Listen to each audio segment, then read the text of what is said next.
आवाज़ और तस्वीर की दुनिया में SNN न्यूज़ के साथ मैं हूं शाहिद अजीज चिश्ती।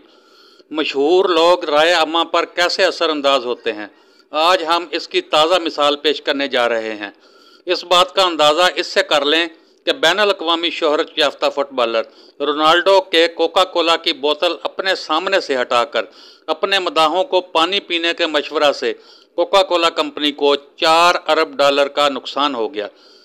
हंगरी में जारी यूरोपियन फुटबॉल चैंपियनशिप में प्रेस कॉन्फ्रेंस के दौरान क्रिस्टीना रोनाल्डो ने टेबल पर रखी कोका कोला की 2 बोतलें अपने सामने से हटाकर दूसरी जानब रख दी और कैमरे के सामने अपनी पानी की बोतल लहराई और पुर्तगाली ज़बान में एग्वा कहा, जिसका मतलब पानी है। उन्होंने मदाहों पर सोडा वाटर की बजाय पानी का इंतखाब करने पर भी जोर दिया।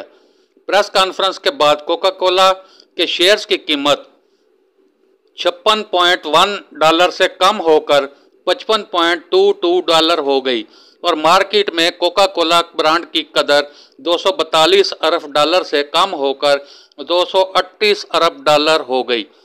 कंपनी के $4 अरब नुकसान का जिम्मेदार इंस्टाग्राम पर 29 करोड़ 90 लाख फॉलोअर के साथ सबसे ज़्यादा फॉलो किया जाने वाला शख्स रोनाल्डो को करार दिया जा रहा है। कोका कोला कंपनी ने अपने बयान में कहा है कि हर किसी को अपनी पसंद का मशरूब का इंतखाब करने की इजाज़त है। सबकी ज़रूरत और पसंद